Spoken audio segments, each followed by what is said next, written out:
Hello ಮಕ್ಕಳೇ, welcome back to my channel K2M English.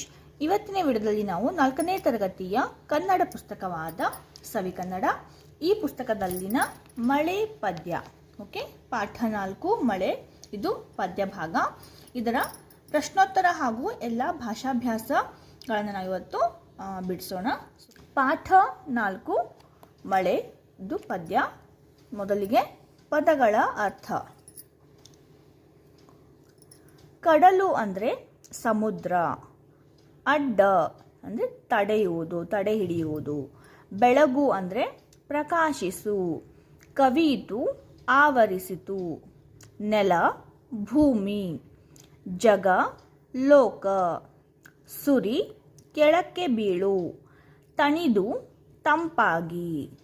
Okay, ಈಗ ಅಭ್ಯಾಸದಲ್ಲಿ ಮೊದಲನೆಯ ಮುಖ್ಯ ಪ್ರಶ್ನೆ, ಒಂದೊಂದು ವಾಕ್ಯದಲ್ಲಿ ಉತ್ತರ ಬರೆಯಿರಿ ಅಂತ ಇದೆ. ಮೊದಲನೆಯ ಪ್ರಶ್ನೆ, ಬಿಸಿಲ ಝಳಕ್ಕೆ ನೀರು ಏನಾಯಿತು?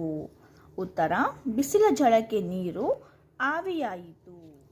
ಪ್ರಶ್ನೆ 2, ಮಳೆ ಸುರಿದಿದ್ದರಿಂದ ಏನೇನು ತುಂಬಿ ಹರಿಯಿತು? ಮಳೆ ಸುರಿದಿದ್ದರಿಂದ ಹಳ್ಳಕೊಳ್ಳ ತುಂಬಿ ಹರಿಯಿತು. ಪ್ರಶ್ನೆ 3, ಮೋಡ ಯಾವಾಗ ಭಾರವಾಯಿತು? ಉತ್ತರ, ಮೋಡ ಮೇಲಕ್ಕೇರಿ ತಂಪು ತಗುಲಿದಾಗ ಆವಿಯಾಗಿ ತಣಿದು ಭಾರವಾಯಿತು. ಈಗ ಮುಖ್ಯ ಪ್ರಶ್ನೆ 2, ಕೊಟ್ಟಿರುವ ಪದಗಳಲ್ಲಿ ಸರಿಯಾದುದನ್ನು ಆಯ್ದು ಬಿಟ್ಟ ಸ್ಥಳದಲ್ಲಿ ಬರೆಯಿರಿ ಅಂತ ಇದೆ. ಇಲ್ಲಿ ಆಪ್ಷನ್ಸ್ನ ಕೊಟ್ಟಿದ್ದಾರೆ. ನಾವು ಇದರಲ್ಲಿ ಸರಿಯಾದದನ್ನು ಆರಿಸಿ ಬಿಟ್ಟ ಸ್ಥಳವನ್ನು ತುಂಬಬೇಕು ಮಕ್ಕಳೇ. ಓಕೆ, 1, ಮುತ್ತಿನಂತಹ ಮಳೆಯ ನೀರು ಕೆಳಗೆ ಸುರಿಯಿತು. ಮುತ್ತಿನಂತಹ ಮಳೆಯ ನೀರು ಕೆಳಗೆ ಸುರಿಯಿತು. 2ನೇದು, ನೆಲದ ಮೇಲೆ ಗುಡ್ಡ ಬೆಟ್ಟ ಅಡ್ಡವಾಯಿತು. 3, ಘಳಿಗೆಯೊಳಗೆ ಬಾನು ತುಂಬ ಮೋಡ ಕವಿಯಿತು. ಓಕೆ, 3ನೇದು ಮೋಡ. 4ನೇದು, ಮೋಡ ಮೇಲಕ್ಕೇರಿದಾಗ ಡ್ಯಾಶ್ ತಗುಲಿತು ಅಂತ ಇದೆ. ಮೋಡ ಮೇಲಕ್ಕೇರಿದಾಗ ತಂಪು, ಓಕೆ, ತಂಪು ತಗುಲಿತು ಅಂತ ಇದೆ. ನಾನು ಇಲ್ಲಿ ಸರಿಯಾದ ಕ್ರಮಾಂಕನ ಕೂಡ ಹಾಕಿದ್ದೀನಿ ಮಕ್ಕಳೇ. ನೀವು ನಿಮ್ಮ ಪಠ್ಯಪುಸ್ತಕದಲ್ಲಿ ಕ್ರಮಾಂಕವನ್ನು ನೋಡ್ಕೊಂಡ್ಬಿಟ್ಟು ಹಾಕೊಂಡ್ಬಿಟ್ಟು ಆಮೇಲೆ ಇದಕ್ಕೆ ಸರಿಯಾಗಿ ಉತ್ತರವನ್ನು ಬರೀರಿ. ಈಗ ಮುಖ್ಯ ಪ್ರಶ್ನೆ ಈ ಪದ್ಯದಲ್ಲಿ ಬಿಟ್ಟಿರುವ ಸಾಲುಗಳನ್ನು ಬರೆಯಿರಿ ಅಂತ ಇದೆ. ನೆಲದ ಮೇಲೆ ಗುಡ್ಡ ಬೆಟ್ಟ ಅಡ್ಡವಾಯಿತು, ತಡೆದು ನಿಂತ ಮೋಡವೆಲ್ಲ ಮೇಲಕ್ಕೇರಿತು. ಮುಖ್ಯ ಪ್ರಶ್ನೆ ಈ ಗುಂಪಿಗೆ ಸೇರದ ಪದವನ್ನು ಗುರುತಿಸಿ ಬರೆಯಿರಿ ಅಂತ ಇದೆ. ಅಂದರೆ ಆಡ್ ಒನ್ ಔಟ್, ಯಾವುದು ಗುಂಪಿಗೆ ಸೇರುವುದಿಲ್ಲ ಅದನ್ನು ಆರಿಸಿ ಬರಿಬೇಕು. ಓಕೆ, ಈಗ ಮೊದಲನೇದು ಕೆರೆ, ಕಟ್ಟೆ, ಸಮುದ್ರ, ಸೂರ್ಯ. ಓಕೆ, ಇದು ಕೆರೆ, ಕಟ್ಟೆ, ಸಮುದ್ರ ಇದು ಎಲ್ಲ ನೀರಿಗೆ ಸಂಬಂಧಪಟ್ಟದ್ದು. ಸೂರ್ಯ ಇದು odd. Okay, odd one out. ಮಿಂಚು, ಭೂಮಿ, ಮಳೆ, ಗುಡುಗು. ಓಕೆ, ನೋಡಿ, ಮಳೆ, ಗುಡುಗು, ಮಿಂಚು ಇದು ಮಳೆ ಬರುವುದಕ್ಕಿಂತ ಮುಂಚೆ ಸಂಭವಿಸುತ್ತವೆ. ಇದು ಭೂಮಿ. ಓಕೆ, ಇದು ಆಡ್ ಒನ್ ಔಟ್ ಭೂಮಿ. ಸರೋವರ, ಪರ್ವತ, ಬೆಟ್ಟ, ಗುಡ್ಡ. ಪರ್ವತ, ಬೆಟ್ಟ, ಗುಡ್ಡ ಇವೆಲ್ಲ ಟೈಪ್ ಆಫ್ ಮೌಂಟೇನ್ ಥರ ಬರುತ್ತೆ. ಸರೋವರ ಇದು ಒಂದು ನೀರಿನ ಅಂಶವಾಗಿದೆ. ಇದು ಸರೋವರ, ಇದು ಗುಂಪಿಗೆ ಸೇರುವುದಿಲ್ಲ. 4ನೇದು ನೊಗ, ಕುಂಟೆ, ನೇಗಿಲು, ಮಂಚ. ಓಕೆ, ನೋಡಿ ಇಲ್ಲಿ ನೊಗ, ಕುಂಟೆ ಮತ್ತು ನೇಗಿಲು ಇವು ರೈತ ಹೊಲದಲ್ಲಿ ಯೂಸ್ ಮಾಡುವಂತಹ ಒಂದು ಸಲಕರಣೆಗಳು. ಓಕೆ, ಇದು ಮಂಚ, ಇದು ಆಡ್ ಒನ್.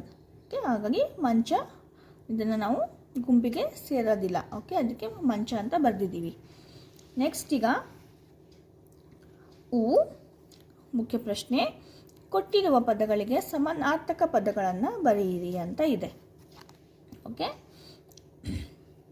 ಕಾಡು ಇದಕ್ಕೆ ಸಮಾನಾರ್ಥಕ ಪದಗಳು ಅರಣ್ಯ, ಅಡವಿ, ಕಾನನ. ಸೂರ್ಯ, ಆದಿತ್ಯ, ಭಾನು, ಭಾಸ್ಕರ. ಭೂಮಿ, ಧರೆ, ಇಳೆ, ವಸುಂಧರ. ಓಕೆ, ಈಗ ಭಾಷಾ ಚಟುವಟಿಕೆ. ಅಕ್ಷರ ಬಳಸಿ ಪದ ರಚಿಸಿ ಅಂತ ಇದೆ. ತಿರುಗಿಸಿ ಓದಿ ಆನಂದಿಸಿ ಅಂತ ಇದೆ. ಓಕೆ, ಇದು ನೋಡಿ ಇಲ್ಲಿ ಮಾದರಿ ಕೊಟ್ಟಿದ್ದಾರೆ. ವಿ ಕ ಕ ಟ ವಿ ಅಂತ ಇದೆ. ಇದಕ್ಕೆ ನಾವು ಸರಿಯಾದ ಕ್ರಮದಲ್ಲಿ ಬರೀಬೇಕು. ವಿಕಟ ಕವಿ ನೋಡಿ, ಈ ಕಡೆಯಿಂದ ಓದಿದಾಗ ಕೂಡ ವಿಕಟ ಕವಿ ಆಗಿದೆ. ಸೊ ಹೀಗೆ ನಾವು ಈ ಕಡೆಯಿಂದನೂ ಓದಿದಾಗ ನಮಗೆ ಅದೇ ಅರ್ಥ ಬರಬೇಕು, ಈ ಕಡೆಯಿಂದ ಓದಿದಾಗ ಕೂಡ ಅದೇ ಮೀನಿಂಗ್ ಬರೋ ಥರ ನಾವು ಬರಬೇಕು. ಕ ಕ ನ ಕ ನ ಕ ಕ ನ ಕ ಮ ನ ನ ಓಕೆ ನ ಮ ನ ಮ ನ ಇದೇ ಥರ. ಜೀವ ವ ನನ ನವಜೀವನ.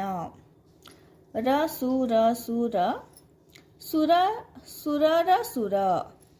ದ್ರ ಮ ನ ಸಿ ಮ ಸಿ ದ್ರ ಓಕೆ. ಮದ್ರಾಸಿನ ಸಿದ್ರಾಮ ಮದ್ರಾಸಿನ ಸಿದ್ರಾಮ ಓಕೆ. ಭಾಷಾ ಚಟುವಟಿಕೆಯಲ್ಲಿ ಎರಡನೇ ಮುಖ್ಯ ಪ್ರಶ್ನೆ ಆ ಸೂಚನೆಗಳನ್ನು ಅರ್ಥೈಸಿಕೊಂಡು ಪದಬಂಧ ಪೂರ್ಣಗೊಳಿಸಿ ಪದಗಳನ್ನು ಓದಿ ಅಂತ ಇದೆ ನೋಡಿ. ಇಲ್ಲಿ ಅದಕ್ಕೆ ಎಕ್ಸ್ಪ್ಲನೇಷನ್ ಕೊಟ್ಟಿದ್ದಾರೆ. ನಾವು ಅದನ್ನು ಅಕ್ಷರವನ್ನು ಗುರುತಿಸಿ ಬರಬೇಕು. ಎಷ್ಟು ಅಕ್ಷರ ಇದೆ ಅನ್ನೋದನ್ನು ಕೂಡ ಕೊಟ್ಟಿದ್ದಾರೆ ಮಕ್ಕಳೇ ಅವರು ನೋಡಿ. 3 ಅಕ್ಷರ 2 ಅಕ್ಷರ ಅಂತ ಕೊಟ್ಟಿದ್ದಾರೆ. ಅದಕ್ಕೆ ಎಕ್ಸ್ಪ್ಲನೇಷನ್ ಕೊಟ್ಟಿದ್ದಾರೆ. ನಾವು ಅದನ್ನು ಓಕೆ ನೋಡಿ ಗುರುತಿಸಿ ಬರಬೇಕು.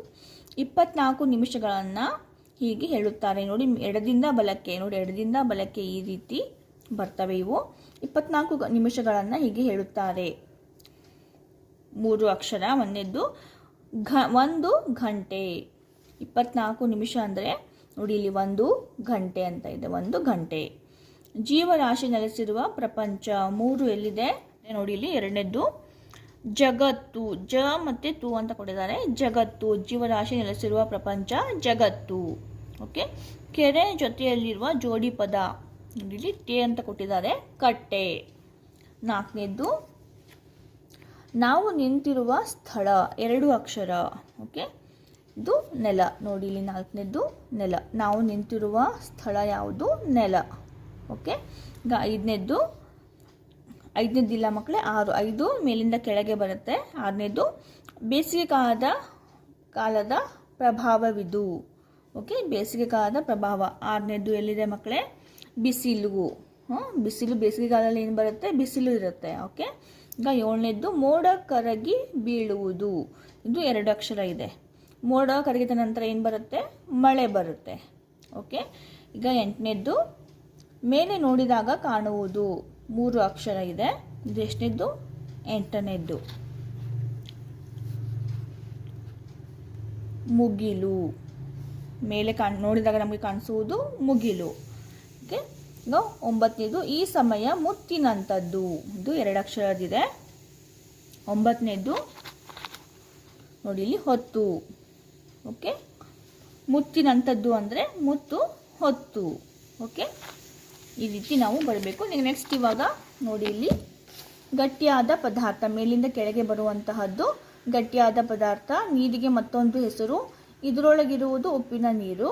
ಇದು ಸಮುದ್ರ ಅಂತ ಬರ್ಬೋದು ಮೋಸ್ಟ್ಲಿ. ಭೂಮಿಗೆ ಇರೋ ಇನ್ನೊಂದು ಹೆಸರು ಮಲ್ಲಿಗೆಯ ಬಣ್ಣ. ವಾಸ ಮಾಡಲು ಇದು ಬೇಕು.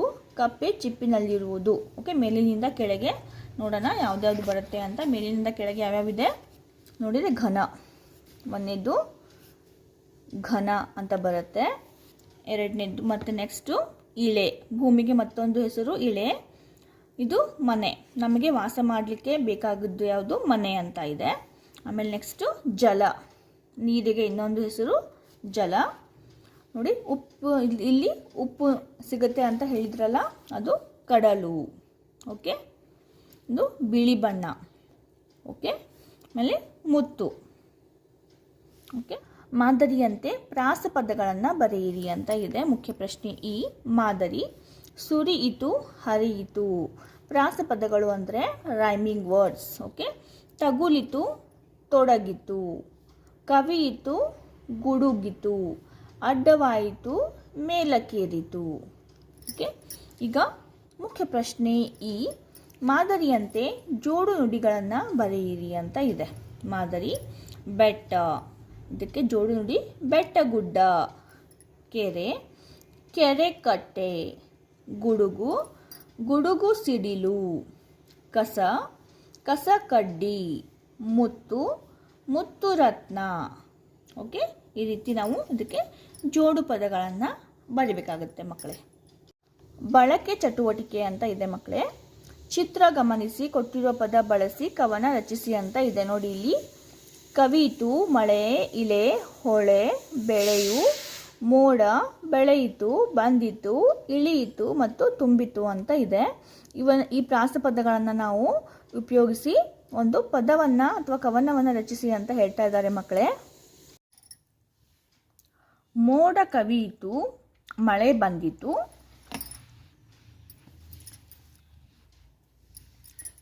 ಇಳೆಗೆ ಇಳಿಯಿತು, ಹೊಳೆ ತುಂಬಿತು, ಬೆಳೆಯು ಬೆಳೆಯಿತು ಅಂತ ಇದೆ. ಓಕೆ, ಈಗ ಕಾಲದ ಬಗ್ಗೆ ಓದಿ ಆನಂದಿಸಿ ಅಂತ ಇದೆ ನೋಡಿ. ಪದ್ಯವನ್ನು ಸಿಂಪಲ್ ಆಗಿ ಓದಕ್ಕೆ ಹೇಳಿದ್ದಾರೆ, ಅದನ್ನು ನಾವು ನೋಡೋಣ. ಬಂತಪ್ಪ ಬಂತು ಮಳೆಗಾಲ, ಬೀಜವ ಬಿತ್ತುವ ಈ ಕಾಲ, ಭೂಮಿ ಹಸಿರಾಗುವ ಈ ಕಾಲ, ಬೆಳೆಯನ್ನು ಬೆಳೆಯುವ ಈ ಕಾಲ. ಬಂತಪ್ಪ ಬಂತು ಚಳಿಗಾಲ, ಎಲೆಗಳು ಉದುರುವ ಈ ಕಾಲ, ಗಡಗಡ ನಡುಗುವ ಈ ಕಾಲ, ಕಂಬಳಿ ಹೊದೆಯುವ ಈ ಕಾಲ. ಬಂತಪ್ಪ ಬಂತು ಬೇಸಿಗೆ ಕಾಲ, ನೀರನ್ನು ಕುಡಿಯುವ ಈ ಕಾಲ, ಮಾವು ಚಿಗುರುವ ಈ ಕಾಲ, ಕೋಗಿಲೆ ಕೂಗುವ ಈ ಕಾಲ ಅಂತ ಇದೆ. ಓಕೆ ಮಕ್ಕಳೇ, ಈಗ ನೆಕ್ಸ್ಟು ಯೋಚಿಸಿ ಬರೆಯಿರಿ ಅಂತ ಹೇಳಿದ್ದಾರೆ. ಮಳೆ ಹೆಚ್ಚಾಗುವುದರಿಂದ ಆಗುವ ಪರಿಣಾಮಗಳಾವವು ಅಂತ ಕೇಳಿದ್ದಾರೆ ಮಕ್ಕಳೇ. ಮಳೆ ಹೆಚ್ಚಾಗಿ ಆಗೋದ್ರಿಂದ ಏನು ಅಂದರೆ ಪರಿಣಾಮಗಳು ಉಂಟಾಗ್ತವೆ ಅಂತ ಕೇಳಿದ್ದಾರೆ. ಮೊದಲನೇದು ಪ್ರವಾಹ ಉಂಟಾಗುತ್ತದೆ, ಪ್ರಾಣ ಹಾನಿಯಾಗುತ್ತದೆ, ತಗ್ಗು ಪ್ರದೇಶಗಳಿಗೆ ನೀರು ಹರಿಯುತ್ತದೆ, ಬೆಳೆ ನಾಶವಾಗುತ್ತದೆ, ಅತಿವೃಷ್ಟಿ ಉಂಟಾಗುತ್ತದೆ, ಹಳ್ಳ ಕೆರೆಗಳು ತುಂಬಿ ಹರಿಯುತ್ತವೆ. ಓಕೆ, ಮಳೆ ಹೆಚ್ಚಾಗುವುದರಿಂದ ಈ ಪರಿಣಾಮಗಳು ಆಗ್ತವೆ. ನೆಕ್ಸ್ಟು ಬೇಸಿಗೆಯಲ್ಲಿ ಸಾಮಾನ್ಯವಾಗಿ ಗಿಡ ಮರಗಳು ಒಣಗುತ್ತವೆ, ಕಾರಣವೇನು ಅಂತ ಇದೆ. ಇದಕ್ಕೆ ಕಾರಣ ಕೊಡಿ ಅಂತ ಕೇಳಿದ್ದಾರೆ. ಬಿಸಿಲಿನ ತಾಪ ಅಧಿಕವಾಗುತ್ತದೆ. ಓಕೆ, ಬಿಸಿಲಿನ ತಾಪ ಅಧಿಕವಾಗುತ್ತದೆ, ನೀರಿನ ಕೊರತೆ ಉಂಟಾಗುವುದರಿಂದ ಕೂಡ ಗಿಡ ಮರಗಳು ಒಣಗ್ತವೆ, ಅಂತರ್ಜಲದ ಮಟ್ಟ ಕುಸಿಯುತ್ತದೆ. ಓಕೆ, ಅಂತರ್ಜಲ ಅಂದರೆ ಭೂಮಿಯ ಕೆಳಭಾಗದಲ್ಲಿ ಇರುವಂತಹ ನೀರು. ಕೆಲವೊಂದ್ಸಲ ಏನಾಗುತ್ತೆ, ಗಿಡ ಮರಗಳು ಭೂಮಿಯ ಕೆಳಭಾಗದಲ್ಲಿ ಇರುವಂತಹ ನೀರನ್ನು ಉಪಯೋಗಿಸ್ಕೊಂಡು ಅವು ಬೆಳೀತಾ ಇರ್ತವೆ. ಬಿಸಿಲು ಹೆಚ್ಚಾದಾಗ ಏನಾಗ್ತವೆ, ನೀರು ಬತ್ತು ಹೋಗಿ ಅಂತರ್ಜಲ ಅಂದರೆ ಭೂಮಿಯ ಒಳಗೆ ಇರುವಂತಹ ನೀರು ಕೂಡ ಅಲ್ಲಿ ಕಡಿಮೆ ಆಗುತ್ತೆ. ಗಿಡ ಮರಗಳು ಒಣಗಿ ಹೋಗ್ತವೆ. ಅದಕ್ಕೆ ಆಗುತ್ತೆ, ಅಂತರ್ಜಲ ಇಲ್ಲ ಅಂದಾಗ ಗಿಡ ಮರಗಳು ಒಣಗಿ ಹೋಗ್ತವೆ. ಆಮೇಲೆ ಹಳ್ಳ ಕೊಳ್ಳಗಳು ಬತ್ತಿ ಹೋಗ್ತವೆ. ಓಕೆ, ಹಾಗಾಗಿ ನೀರು ಇಲ್ಲದ ಕಾರಣ ಬೇಸಿಗೆಯಲ್ಲಿ ಸಾಮಾನ್ಯವಾಗಿ ಗಿಡ ಮರಗಳು ಒಣಗುತ್ತವೆ. ಓಕೆ, ಮಳೆ ಬರುವ ಮುನ್ನ ಆಕಾಶದಲ್ಲಿ ಉಂಟಾಗುವ ಬದಲಾವಣೆಗಳನ್ನು ಗಮನಿಸಿ ಬರೆಯಿರಿ ಅಂತ ಇದೆ. ತಂಪಾದ ಗಾಳಿ ಬೀಸುತ್ತದೆ, ದೊಡ್ಡ ಮೋಡಗಳ ರಚನೆಯಾಗುತ್ತದೆ, ಗುಡುಗು ಮಿಂಚು ಜೋರಾಗಿ ಆರ್ಭಟಿಸುತ್ತದೆ. ಓಕೆ, ಇವು ಮಳೆ ಬರೋಕ್ಕಿಂತ ಮುಂಚೆ ನಮಗೆ ಸೂಚನೆಗಳು, ಮಳೆ ಬರುವ ಸೂಚನೆಯನ್ನು ಕೊಡ್ತವೆ. ಓಕೆ, ಹಾಗೆ ಮಳೆಯೇ ಬರದಿದ್ದರೆ ಏನಾಗುತ್ತದೆ ಯೋಚಿಸಿ ಬರೆಯಿರಿ ಅಂತ ಇದೆ. ಓಕೆ, ಮಳೆಯೇ ಬರದಿದ್ದರೆ ಏನಾಗುತ್ತದೆ. ಓಕೆ, ಬರಗಾಲ ಉಂಟಾಗುತ್ತದೆ, ಬೆಳೆಗಳು ನಾಶವಾಗುತ್ತವೆ, ಬಿಸಿಲಿನ ತಾಪ ಅಧಿಕವಾಗುತ್ತದೆ, ನದಿಗಳು ಬತ್ತಿ ಹೋಗುತ್ತವೆ, ಮಳೆಯೇ ಜೀವನಕ್ಕೆ ಆಧಾರ, ಜೀವ ಸಂಕುಲದ ನಾಶವಾಗುತ್ತದೆ. ಓಕೆ ಮಕ್ಕಳೇ ಇದಾಗಿತ್ತು ಮಳೆ ಪದ್ಯದ ಪ್ರಶ್ನೋತ್ತರಗಳು ಹಾಗೂ ಎಲ್ಲ ಭಾಷಾಭ್ಯಾಸಗಳು. ಐ ಹೋಪ್ ನಿಮಗೆ ಈ ವಿಡಿಯೋ ಇಷ್ಟ ಆಗಿದೆ ಅಂತ ಅಂದ್ಕೊಳ್ತಾ ಇದ್ದೀನಿ. ಇಷ್ಟ ಆಗಿದ್ದರೆ ಒಂದು ಲೈಕನ್ನು ಮಾಡಿ. ಇದೇ ರೀತಿಯ ಹೆಚ್ಚಿನ ವಿಡಿಯೋಗಳಾಗಿ ನಮ್ಮ ಚಾನಲನ್ನು ಸಬ್ಸ್ಕ್ರೈಬ್ ಮಾಡ್ಕೊಳ್ಳಿ. Thanks for watching.